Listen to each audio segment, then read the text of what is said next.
오늘은 여러분과 함께 로마서에서 나온 남문자들을 통해서 구원하시는 하나님이라는 제목을 가지고 말씀을 나누기 원합니다. 하워드의 선물에 나오는 글인데요.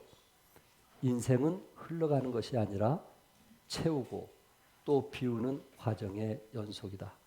무엇을 채우느냐에 따라서 결과는 달라지며 무엇을 비우느냐에 따라서 가치는 달라진다. 인생이란 그렇게 채우고 또 비우며 자신에게 가장 소중한 것을 찾아가는 길이다. 그렇구나. 채우고 비우고 이것이 반복하면서 우리가 가장 소중한 것을 찾아가는 것, 그것이 인생이 아닌가. 여러분과 저는 무엇인가 우리에게 채우더라도 그 질에 따라 다를 수 있는데 그 질에 따라서 그것이 나쁜 종류도 될 수도 있고 좋은 종류도 될 수 있는데 여러분과 저는 늘 채우는 것이 무엇이고 또한 거기에 따라 비우는 것이 무엇인가. 우리가 입으로 들어가는 채우는 것은 중요하지만은 또한 비우는 것도 중요하거든요. 어떤 분은 비우는 것이 일주일, 2주일, 한 달 동안도 이 비우는 것이 제대로 안 돼서 병원에 가서 호소하는, 눈물 흘리는 그런 광경들을 이제 보았습니다. 이처럼 여러분과 저도 채우면 또 뭐 할 줄도 알아야 돼요? 비울 줄도 알아야 된다. 우리는 어떤 가치 있는 것을 이제 질이 좋은 것을 채우고 그리고 우리가 쓸모없는 것을 비울 줄 알 때 비로소 그 사람은 성숙해져 간다라는 말입니다. 청춘이란 책을 보면 정리는 불필요한 것을 버리는 일이고 정도는 필요한 것을 제자리에 갖다 두는 일이다. 우리 성도님들 가운데 정돈 잘하신 분들이 계시잖아요. 이 정리를 잘하는 사람, 정리는 버림이라는 의미거든요. 정리할 줄 아는 사람은 버릴 줄 아는 사람이거든요. 버릴 줄 모르는 사람은 절대 정리가 되지 않아요. 그런데 정리할 줄 아는 사람은 버릴 줄 아는 사람이에요. 정돈이란 말은 버리고 비운 공간에 필요한 것을 채워놓는 행위라 이렇게 말하고 있는데 비어있는 공간이 싫어서 채워놓는 사람은 없을 것입니다. 꼭 필요하다고 생각해서 채워놓습니다. 그러나 여러분과 제가 살아가면서 어느 시점이 되면 필요하다고 생각했던 것들이 불필요하거나 거추장스럽게 느껴질 때가 있습니다. 내가 젊었을 때는 이것이 가장 나에게 필요하다고 해서 이제 채워놨는데 나이가 들면서 그것이 불필요한 경우도 있고요. 또한 자녀들이 그것을 불필요하게 생각하는 경우들도 있습니다.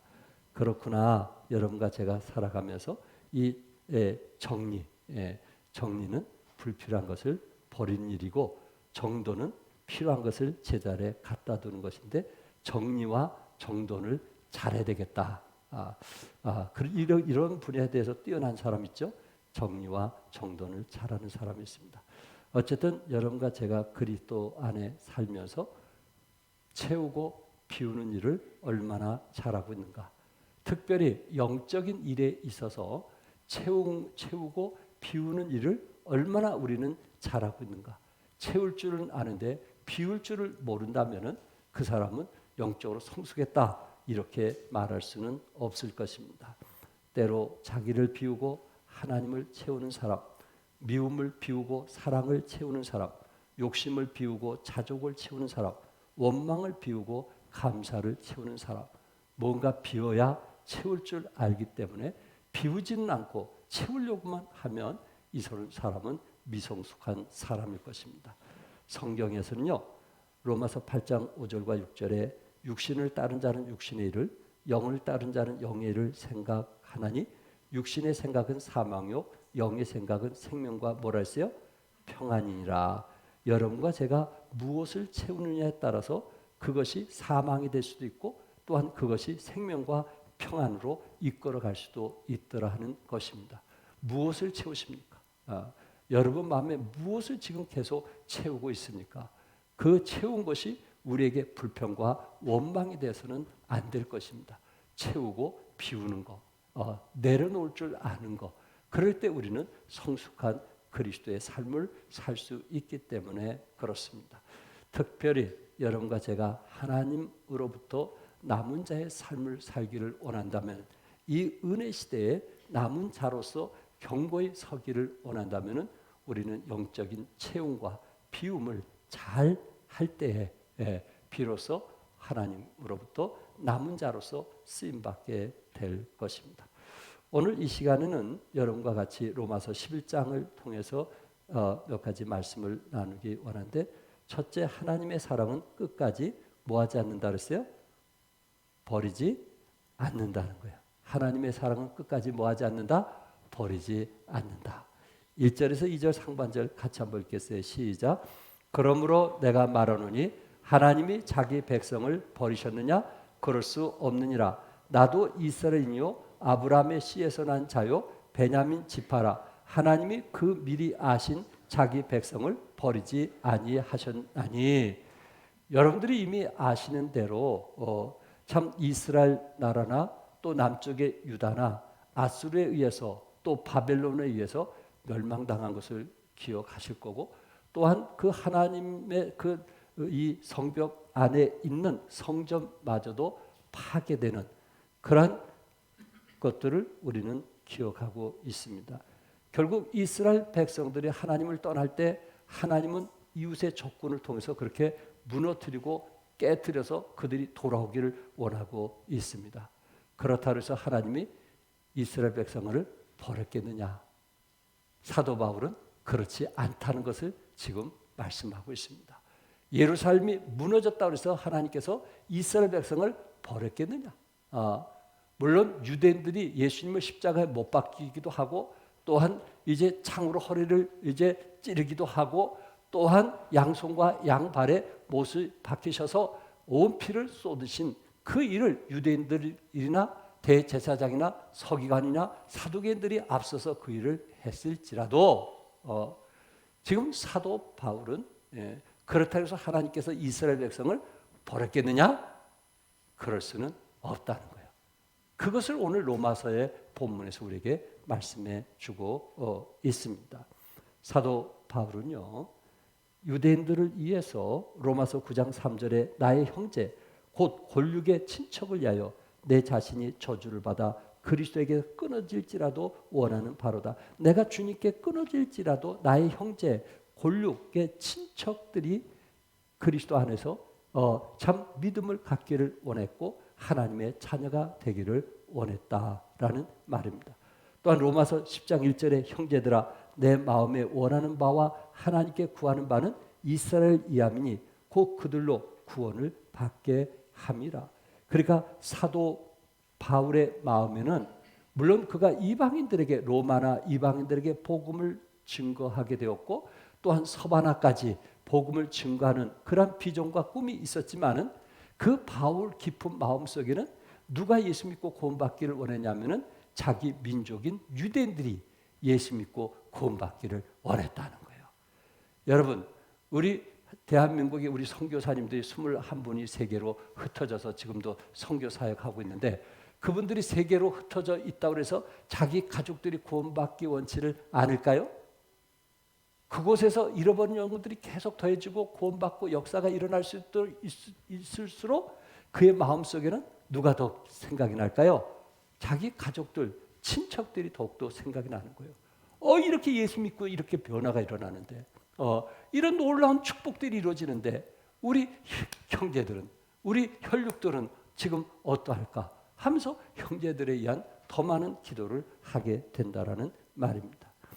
사도 바울은 어떤 사람이었습니까?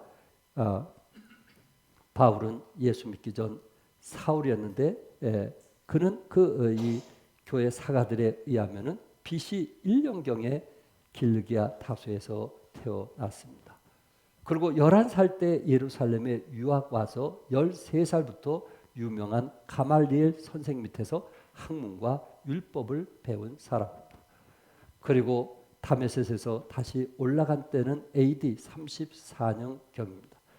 사울은 예루살렘에서 다메섹까지 거리가 약 100km 정도인데 일주일 정도 걸어서 예수 믿는 사람을 이제 잡아오기도 했고, 그리고 그들을 감옥에 가두기도 했고, 또한 말로 표현할 수 없는 핍박과 박해자였다는 것을 성경은 말하고 있습니다.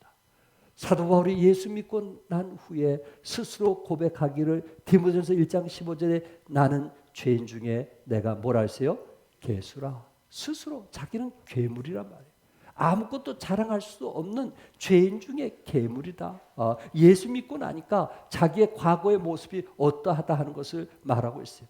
물론 사도 바울은 저보다 더 깨끗한 삶을 살았어요.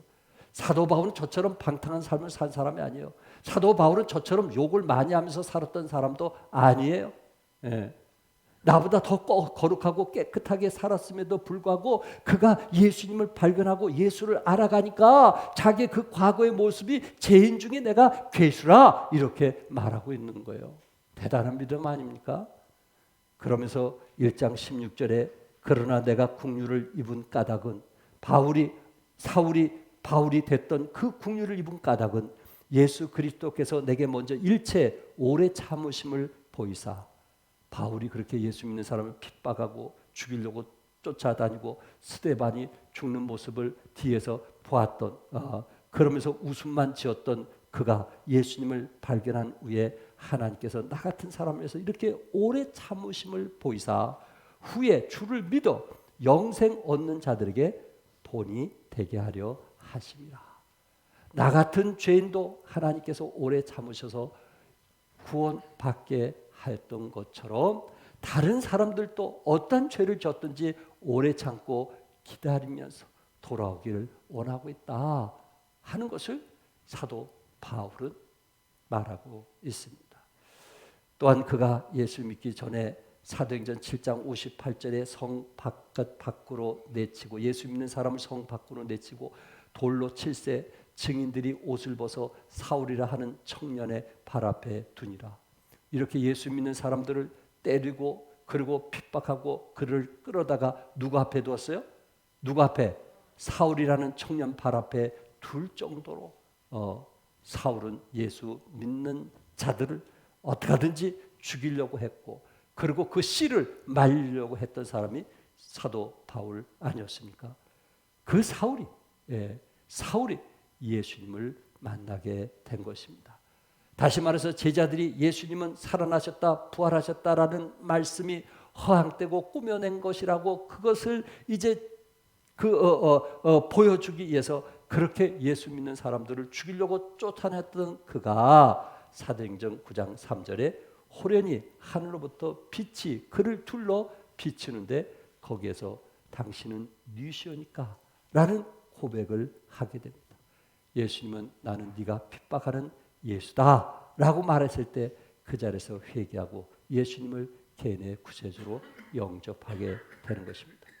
바울은 여기에서 자기 자신이 새로운 사람이 되기까지 이것은 전적인 하나님의 뭐예요? 은혜였다. 성가대에서 찬양했던 것처럼 이것은 전적인 하나님의 은혜였다.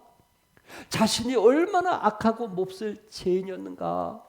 자신이 벌을 받아도 누구보다 먼저 벌을 받아야 될 사람인데 버림을 받아도 누구보다 먼저 버림을 받아야 될 사람인데 하나님께서 나 같은 죄인을 버리지 아니하시고 오래 참으시고 구원하셨던 것처럼 바로 하나님은 유대인들을 지금도 기다리고 있다라는 것을 말하고 있는 것입니다.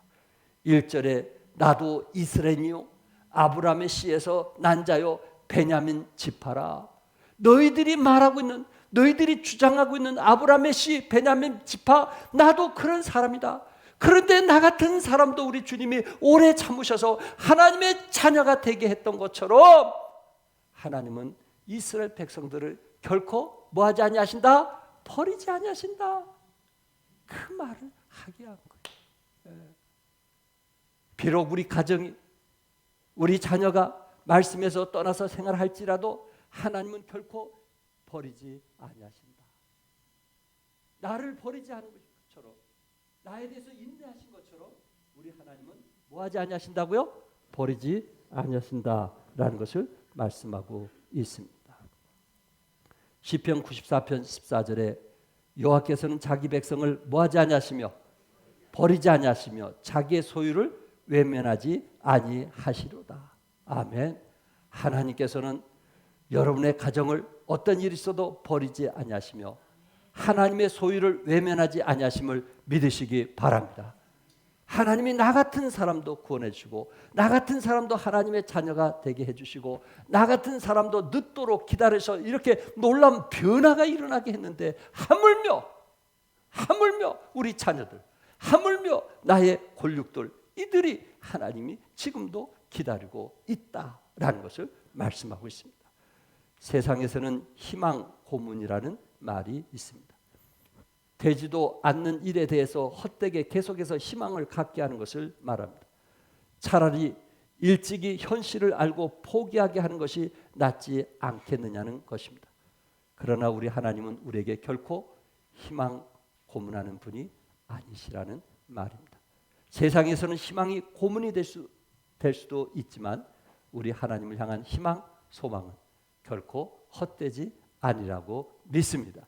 두 번째, 하나님께서 이스라엘 백성을 버리지 않았다는 것을 예를 들어서 말씀하고 있는데 하나님은 남은 자를 통해서 구원의 역사를 이루신다는 것을 2절부터 6절까지 말씀하고 있습니다. 우리 2절부터 6절 다 같이 읽겠어요. 시작. 너희가 성경이 엘리야를 가리켜 말한 것을 알지 못하느냐? 그가 이스라엘 하나님께 고발하되 주여 그들이 주의 선지자들을 죽였으며 주의 제단들을 헐어버렸고 나만 남았는데 내 목숨도 찾나이다 하니 그에게 하신 대답이 무엇이냐? 내가 나를 위하여 바알에게 무릎을 꿇지 아니한 사람 7,000명을 남겨두었다 하셨으니 사도 바울은 지금 엘리야에 대해서 열왕기상 19장에 기록된 말씀을 인용하고 있습니다. 엘리야의 시대에 있었던 사실에 대해서 지금 증거하고 있는 것입니다. 엘리야가 갈멜산에서 거짓 선지자 850대 1로 싸우고 결과적으로 승리를 했습니다. 그 승리 후에 아합 왕의 아내 왕후 이세벨에 의해서 그의 생명이 심히 위태한 처지에 놓여 있을 때 그는 하나님을 향하여 기도를 합니다. 열왕기상 19장 4절에 자기 자신은 광야로 들어가 하룻길쯤 가서 한 로뎀 나무 아래 앉아서 자기가 죽기를 원하여 이르되 여호와여 넉넉하오니 지금 내 생명을 거두시옵소서. 나는 내 조상들보다 낫지 못하니이다. 오히려 엘리야는 죽는 것이 더 낫다고 생각을 했던 것입니다. 차라리 왕후에 의해서 죽느니 오히려 내가 여기서 자살하는 게 낫지 않겠느냐 하면서 하나님께 지금 이제 불평을 말하고 있습니다.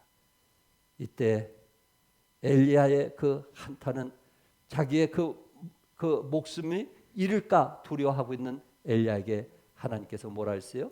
18절에 내가 이스라엘 가운데 몇 명? 7,000명을 남기리니 다 바알에게 무릎을 꿇지 아니하고 다 바알에게 입맞추지 아니한 자니라. 바알에게 무릎을 꿇지 아니하고 입맞추지 않는 몇 명이 있다 그랬어요? 7,000명이 있다. 지금 사도 바울이 엘리야에 대해서 비유로 말씀하고 있는 거예요. 하나님께서 그 엘리야에게 이런 고통스럽고 힘들 때도 7,000명을 남겨뒀다고 말씀했던 것처럼 지금 이스라엘 백성들이 아무리 하나님을 떠났다 했을지라도 너희들에게 복음을 전하는 그런 남은 자가 있다. 그것이 첫째는 나요. 그리고 또 다른 사람을 하나님께서 남겨두었다라는 것을 말하고 있습니다. 사랑하는 성도 여러분, 여러분과 제가 신앙생활을 하다가 혹시 엘리야처럼 나만 맨날 교회에 이렇게 헌신하고 봉사하는 게 아닌가? 그것이 지치고 힘들어서 내려놓고 싶은 사람 있습니까? 우리뿐만 아닌 7,000명 사도 바울뿐만 아닌 또 하나님께서 다른 사람을 남겨두었다는 것을 기억하시기 바랍니다. 이 복음 성가 중에 당신이 지쳐서 기도할 수 없고 눈물이 빗물처럼 흘러내릴 때 주님은 아시네 당신의 약함을 사랑으로 돌봐주시네. 누군가 널 위하여 누군가 기도하네. 내가 홀로 외로워서 마음이 무너질 때 누군가 널 위하여 기도하네. 이 찬송 우리 다 같이 한번 불러보도록 하겠습니다. 우리 첫 음만 쳐주세요. 당신이 지쳐서 기도할 수 없고 눈물이 빗물처럼 흘러내릴 때 주님만 아시네. 당신의 약함은 사랑으로 돌봐주신 누군가 널 위하여 누군가 널 위하여 누군가 기도하네. 누군가 기도하네. 내가 홀로 외로워서 마음이 무너질 때 누군가 널 위해 기도하네. 우리 자매님들 부르겠어요. 당신이 외로이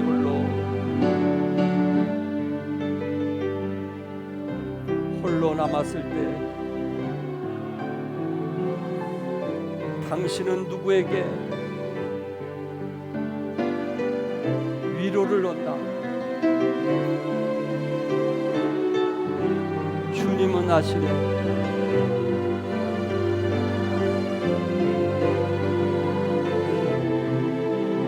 그대 홀로 잊지 못함을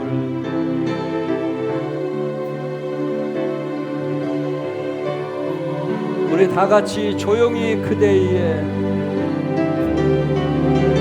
조용히 그대 위해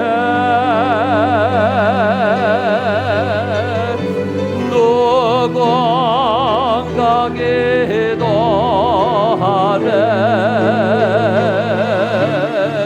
내가 홀로 외로워서 마음에 무너질 때 누군가 널 위해 누군가 널 위해 기도하네.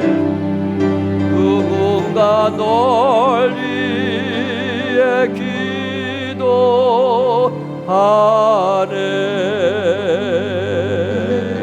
아멘.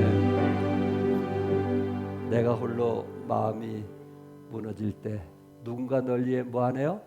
기도하네. 기도하네. 결국 엘리야 혼자가 아니라는 것을 말씀했고 사도 바울 자신도 자신이 혼자가 아님을 알았습니다. 그러면서 지금 유대인들에게 로마서 11장 5절에 그런즉 이와 같이 지금도 은혜로 택하심을 따라 남은 자가 있느니라. 은혜로, 지금도 은혜로 택하심을 따라 남은 자가 있느니라. 은혜로 남은 자가 있다라는 말은 행위가 아닌 은혜로 이루어졌다라는 말입니다. 은혜라는 것은 무엇입니까? 깨닫게 하는 게 은혜 아닌가요? 마음이 열리는 것이 은혜가 아닌가요? 내 눈으로 보지 못하는 것을 보게 하는 것이 은혜가 아닌가요? 우리는 이 은혜 때문에 복음을 깨달았고 이 은혜 때문에 구원을 받았습니다. 하나님의 은혜로 선택되었다는 것은 선택이 철저히 하나님이 값없이 주시는 하나님의 절대 주권이라는 것을 말씀하고 있습니다. 여러분과 저를 택하신 하나님의 은혜를 하나님께 찬양할 수 있기를 바랍니다. 하나님께서 선지자 이사야를 통해서도 남은 자를 두셨는데 이사야 6장 13절에 그 중에 10분의 1이 아직 남아있을지라도 10분의 1이 이스라엘 백성 중에 남아있을지라도 이것도 황폐하게 될 것이니 곧 포로로 잡혀가게 될 것이니 밤나무와 상수리나무가 배임을 당하여도 그 구루터기는 남아있는 것 같이 거룩한 씨가 이 땅에 구루터기니라 하시더라. 결국 하나님께서는 뭘 남겨두세요? 구루터기를 남겨두시는 거예요. 구루터기를. 강릉에 그 불이 타서 나무들이 다 죽었지만은 봄이 되면은 구루터기에 그 밑에서 싹이 나가지고 이제 자라듯이 거룩한 씨를 하나님께서 남겨두심을 믿으시기 바랍니다. 이스라엘 백성은 그들의 완악해진 죄악으로 말미암아 그 성읍이 황폐하게 되었고 토지도 황폐하게 되어서 가옥에 주민이 없는 지경에 처하게 되었어요. 얼마나 연약한 존재인지 아시죠?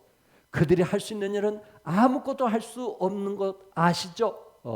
그런데 그 가운데서 하나님께서 구루토기 남은 자를 두었다는 거예요.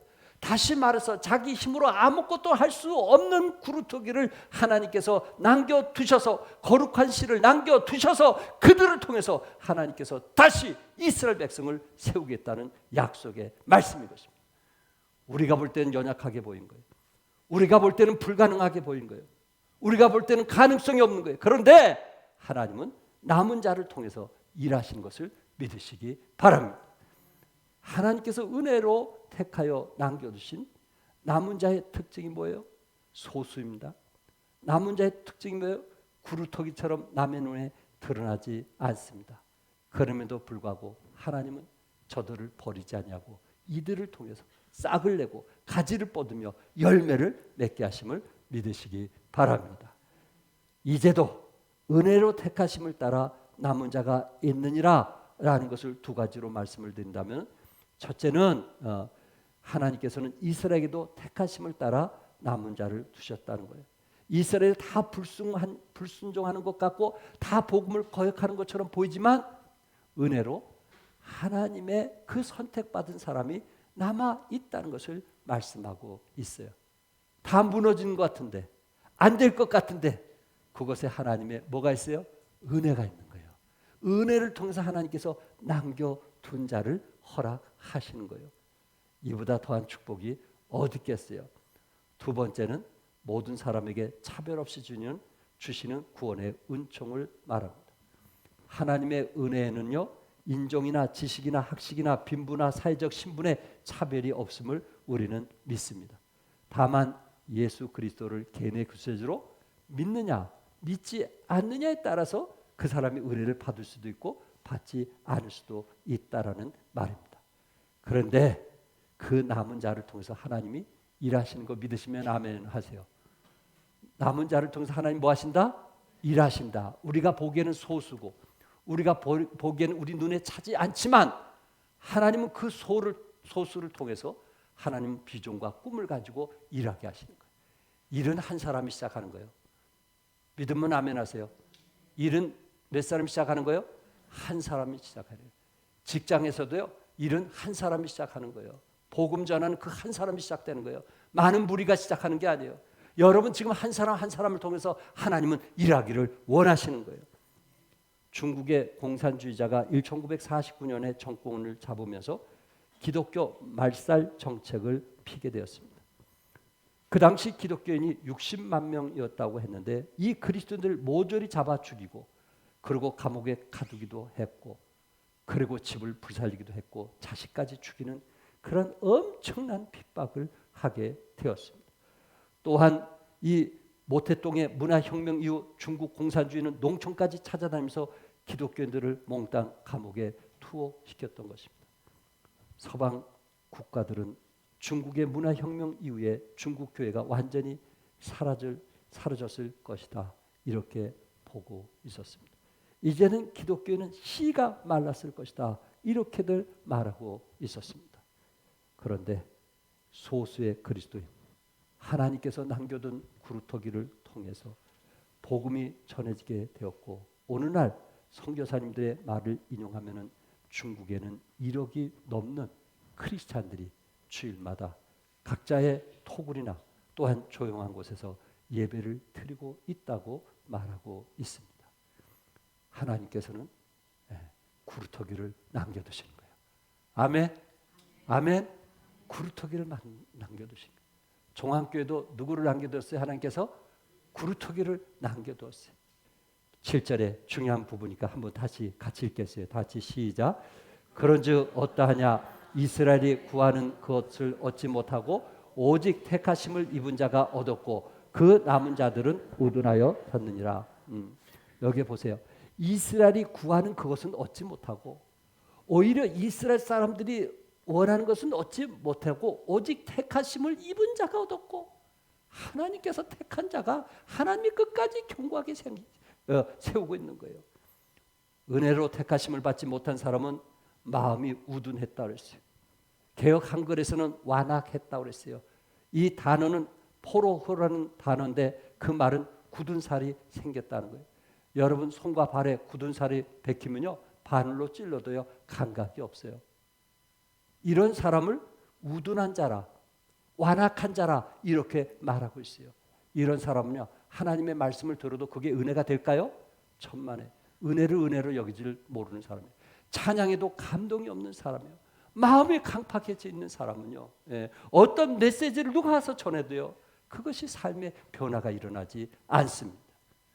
그걸 갖고요 우둔한 자라, 완악한 자라 이렇게 성경은 말씀하고 있어요. 그들이 원하는 대로 하지만 결국 그 뜻대로 되지 않는다는 거예요. 그런데 사도 바울은 하나님께서 그 남은 자가 대표적으로 나를 하나님께서 남겨줬고 그리고 나뿐만 아니라 이런 사람도 남겨줬다고 했는데 사도행전 21장 20절에 보면 유대인 중에 믿는 자 수만 명이 있으니 다 율법의 열성을 가진 자라. 율법의 열성을 가진 자 중에 수만 명을 복음을 통해서 구원받게 하셨다는 거예요. 이것을 바울에게 지금 말하고 있는 거예요. 수만 명. 바울 외에도 하나님께서 이스라엘에 수만 명을 남겨두었다는 거예요. 예수 믿고 구원받은 수만 명을 남겨두었다는 거예요. 남은 자는 소수입니다. 구루터기와 남은 자는 어떻게 보면 우리 눈으로 볼 때 세상을 바꿀 힘이 없다고 생각할 수도 있어요. 그래서 우리는 실망하고 좌절하고 나약할 때도 있습니다. 그런데 그 구루터기를 하나님의 손길이 함께 해주신다면 여기서 하나님의 능력이 나타나는 거예요. 하나님께서 주신 그 힘을 통해서 놀라운 역사가 일어남을 믿으시기 바랍니다. 결론적으로 이스라엘 백성들이 그 많은 지구에 좋은 넓은 땅도 많은데 그리고 훌륭한 사람들도 많은데 왜 이스라엘을 택했을까? 가장 작은 나라를 택했을까? 궁금하지 않으세요? 결국 그 일을 하시는 분은 누구라는 것을 보여주기 위한 거예요. 하나님이란 걸 보여주기 위한 거예요. 로마서 3장 1절과 2절에 그런즉 유대인의 나음이 무엇이며 할례인의 유익이 무엇이냐. 사도 바울은 유대인이 다른 나라에 비해서 나음이 뭐냐, 너희들은 선민이라고 스스로 얘기하는데 너희들 그래 잘난 게 뭐냐 이렇게 따지는 거예요. 사도 바울이. 예? 그래? 너희들이 선민? 그래서 이방인들을 개처럼 취급해? 너희들이 나은 게 뭐냐? 바울은 유대인으로서 유대인들을 지금 말하고 있는 거예요. 그리고 할례? 그게 너희들에게 준 유익이 뭐냐? 육신의 할례가 무슨 의미가 있냐? 마음의 할례가 더 중요하지 하면서 얘기하는 거예요. 그러면서 너희들이 다른 사람보다 나은 것은 이런 것이다 하는 것을 말하고 있는데 2절에 같이 읽겠어요. 시작. 범사에 많으니 우선은 그들이 하나님의 말씀을 맡았습니다.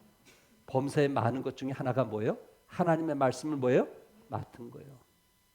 여러분, 이 지구에 그 수많은 사람들 중에 그것도 이스라엘 택했고 그 이스라엘 중에 나사렛이라는 촌동네 우리나라 시골 동네보다 더 촌동네인 나사렛 그곳에서 예수님이 태어나셨잖아요. 마구간에서 베들레헴에서 예수님이 태어나셨잖아요. 이거는 이스라엘 백성이 받은 축복 아닐까요?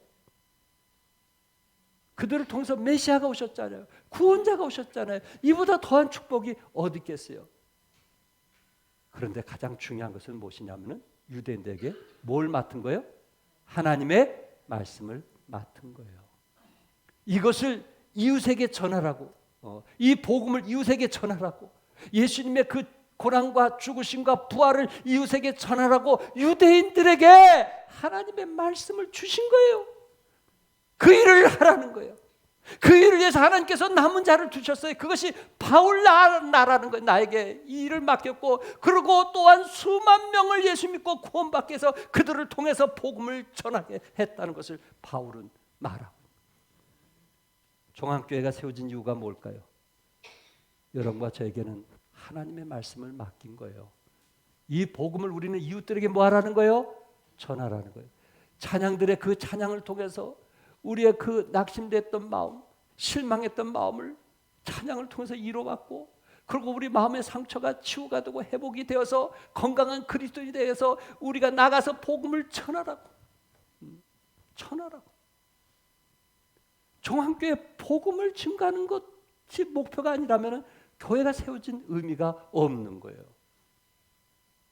선교하지 않는 교회, 그거는 의미가 없는 교회예요. 우리는 개척하고 선교하기 위해서 하나님께서 교회를 세웠다고 믿습니다. 하나님의 말씀을 여러분과 저에게 맡김을 믿으시기 바랍니다.